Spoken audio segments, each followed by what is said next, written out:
Okay guys, இந்த video என்ன பார்க்க போகிறேன்னா லீன் ஃபேஸ் எப்படி அச்சீவ் பண்ணணும். ஸோ சில டிப்ஸ் அண்ட் ட்ரிக்ஸ் இருக்குது. டிப் நம்பர் 1, உங்கள் பாடி ஃபேட்டை எவ்வளோ கம்மியாக வைக்க முடியுமோ அவ்வளோ கம்மியாக வைங்க.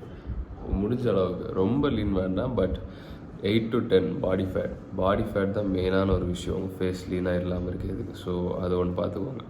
செகண்ட் ஒன், ஃபேஸ் லீனான அப்புறம் கார்போஹைட்ரேட்ஸ் இன்டேக்கை வந்து கரெக்டாக பார்த்துக்கோங்க. 50 to 100 கிராம் அதுதான் கார்போஹைட்ரேட்ஸ் இன்டேக். ஸோ அதுக்கு மேலே எடுத்தால் உங்கள் ஃபேஸ் வந்து ப்ளோட்டடாக இருக்கும். இப்போது லீனாக இருக்குது. சில நாட்கள்லாம் கார்ப் கொஞ்சம் கூட சாப்பிட்டேன்னா அது வந்து பஃபியாக இருக்கும் ஃபேஸ். அது ஒன்று. இன்னொன்று வந்து என்னென்னா, நீங்கள் தண்ணி நிறைய குடிக்கணும். 4 லிட்டர் தண்ணி, 3 லிட்டர் வாட்டர்லாம் குடிக்கணும். தண்ணி வாட்டர் எல்லாம் ஒன்று தான். அது ஏன்னா உங்கள் சிஸ்டமில் இருக்க இதெல்லாம் ஃப்ளஷ் அவுட் பண்ணிடும். தண்ணி குடிக்கலைன்னா உங்களுக்கு உடம்புல வாட்டர் ரிட்டேன் ஆகிருக்கும். ஸோ குடிக்க எல்லாமே ஃப்ளஷ் அவுட்டாக வெளியே போயிடும். ஸோ அது ஒரு வழி லீன் ஃபேஸுக்கு. இன்னொன்று வந்து உங்கள் பியர்ட் ஸ்டைல், அது நீங்கள் பார்த்துக்கோங்க, உங்கள் விருப்பம். ஆனால் லீன் ஃபேஸுக்குனால் கொஞ்சம் ட்ரிம்மாக வச்சா உங்களுக்கு லீன் ஃபேஸ் தெரியும். ஸோ அது ஒன்று. வேறு ஃபேஷியல் எக்ஸசைசஸ் கொஞ்சம் இருக்குது. இந்த ஜா லைன் எக்ஸசைசஸ் இந்த இடத்துல இதெல்லாம் வச்சுட்டு இது வந்து சீக் போன் ஜா லைன் எக்ஸசைஸ் இருக்கணும். இது யூஸ் பண்ண உங்கள் ஜா லைன் திக் ஆகும். அப்போ சீக்ஸ் வந்து இன்னும் கொஞ்சம் ஹால் ஆகும். அது ஒரு டிப் இருக்குது.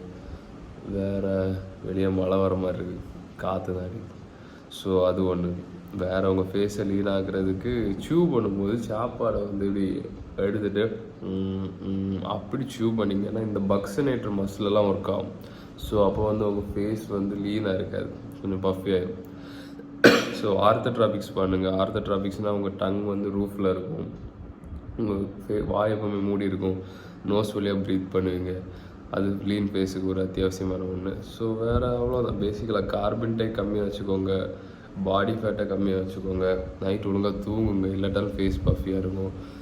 வேறு ஜாலைனை இம்ப்ரூவ் பண்ணிக்கோங்க. பாடி ஃபேட் எவ்வளோ கம்மியாக வைக்க முடியுமோ முடிஞ்ச அளவு கம்மியாக. பல்கிங்னால் கொஞ்சம் கஷ்டம்தான், ஆனாலும் கொஞ்சம் லீனாக வச்சுக்கோங்க. அப்போ தான் உங்கள் ஃபேஸ் நல்லா இதாக தெரியும். ஆமாம், பல்கிங்கில் கொஞ்சம் கஷ்டம். பல்க்கும் பண்ணணும், ஃபேஸ் லீனாகவும் வச்சுக்கணும். கார்டியோ பண்ணுங்கள். மெயினாக பாடி ஃபேட் அண்ட் இந்த ஆர்த்தோட்ராபிக்ஸ். டேண்டலியன் டீ கூட குடிக்கலாம். டேண்டலியன் டீ வந்து உடம்புல இருக்க அந்த டியூரட்டிக்ஸ் மாதிரி, டியூரட்டிக்ஸா ஸ்பெல்லிங், அது வந்து ஃப்ளஷ் அவுட் பண்ணிடும் உங்கள் சிஸ்டத்தை. ஸோ லீன் ஃபேஸ் அச்சீவ் பண்ணதுக்கு டைம் எடுக்கும். 2-3 மாதம் 4 மாதம் 4 வருஷம் கணக்கு ஆச்சு. நான் ஏன்னா பல்க் பண்ணிட்டு கட் பண்ணேன், அதனால். ஸோ சீக்ஸ்லாம் டெவலப் பண்ணிக்கோங்க. ஜா லைன் சும்மா இருக்கும்போது வாய மூடி வச்சுக்கோங்க. ஸோ லீன் ஃபேஸ் அச்சீவ் பண்ண ரொம்ப ஈஸி. வேறு ஏதாவது டவுட்னா கீழே கமெண்ட் பண்ணுங்கள்.